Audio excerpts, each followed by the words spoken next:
Сәлем балалар!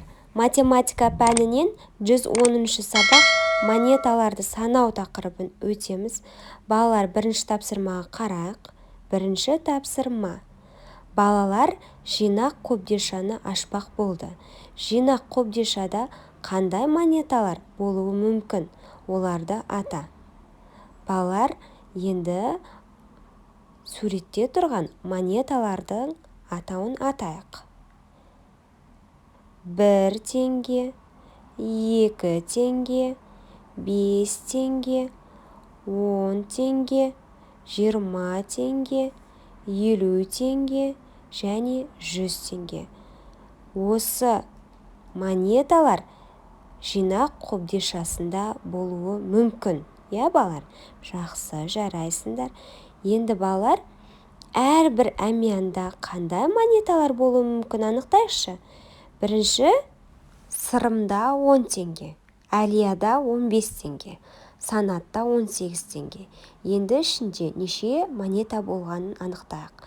5 теңгеге біз балалар қосамыз, 5 теңге тең 10 теңге, яғни ішінде 2 монета болуы мүмкін. Келесі, әлияның әмиянында 15 теңге бар екен, ал ішінде неше монета бар екендігін анықтайық.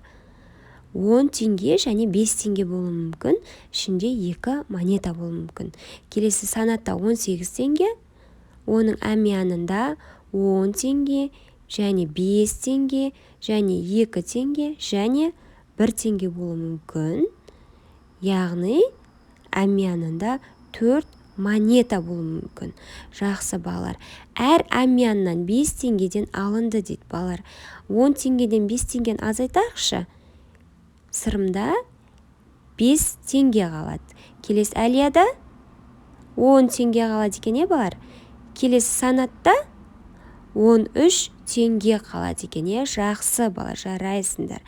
Балалар, баға дегеніміз бір тауардың, яғни зат үшін төленетін ақшаны айтамыз.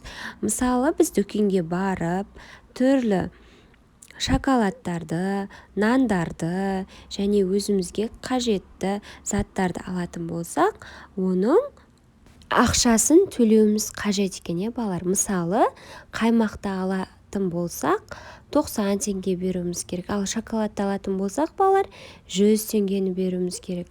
Ал нан алғымыз келсе, 70 теңге беруіміз керек. Жақсы балалар, жарайсыңдар. Енді балалар, екінші тапсырмаға қарайық. Екінші тапсырма: есепті шығар, кері есеп құрастыр. Әлияда 100 теңге бар, сырымда 60 теңге бар. Әлияның қанша теңгесі артық?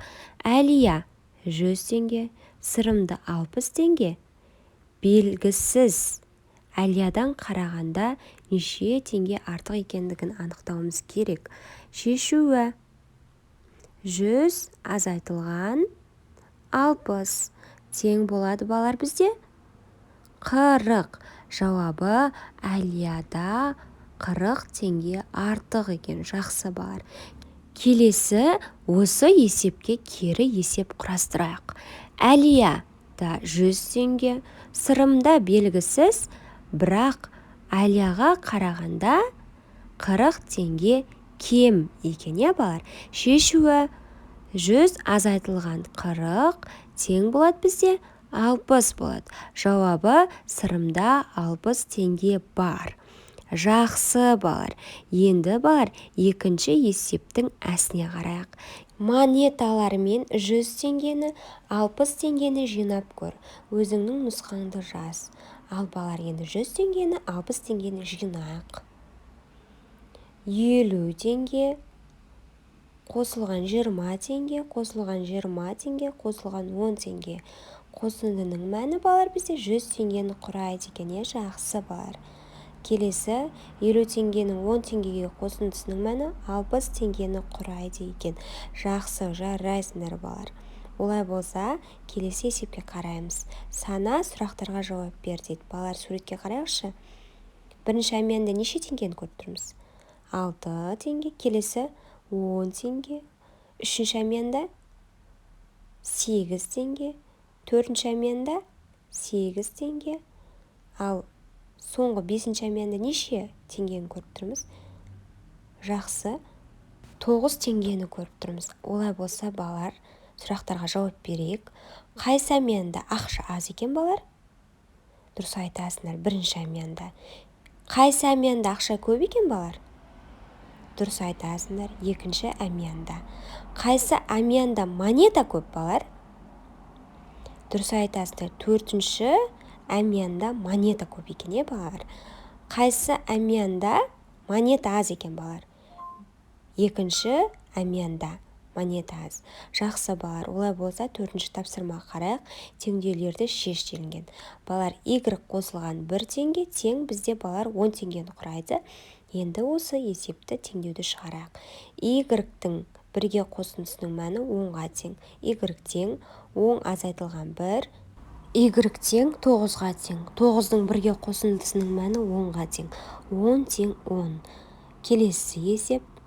X қосылған 2 тең бізде 10. X тең 10-нан 2-ні азайтамыз. X тең 8-ге тең. Тексереміз. 8-дің 2-ге қосындысы 10. 10 тең 10. Келесі есеп шығарамыз, балалар. 50 азайтылған Y тең 20. Y тең 50 азайтылған 20. Y, балалар, бізде 30-ға тең. Тексереміз. 50-ден 30-дың азайтындысының мәні 20-ға тең. 20 тең 20. Келесі есеп шығарамыз. X азайтылған 20 тең 10. X тең 20-ның 10-ға қосындысын есептеміз. X тең 30. 30-дан 20-ның айырмасының мәні 10-ға тең. 10 тең 10. Жақсы, балалар. Келесі, балалар, 5-ші тапсырмаға қарайық. Не сатып алатыныңда таңда, төлем жасайтын монеталарды жина деді, балалар. Суретте нені көріп тұрмыз? Бірінші қызанақты көріп тұрмыз. Бағасы неше теңге екен? 70 теңге. Келесі лимон неше теңге екен бағасы? 90 теңге. Келесі алманың бағасы 80 теңге екен. Ал бананның бағасы 100 теңге. Жақсы, балалар. Төлем жасау үшін енді, балалар, монеталар жинаймыз. 70 теңге шығу үшін неше монета беруіміз керек?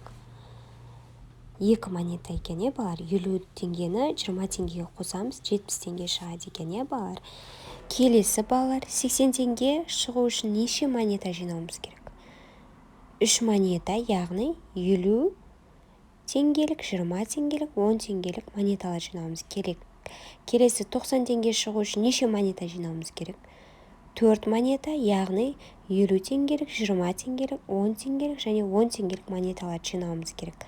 Жақсы, келесі 100 теңге болу үшін 50 теңгелік 2 монета жинауымыз керек, балалар? Жақсы, жарайсыңдар, балалар. Осымен біздің сабағымыз аяқталды.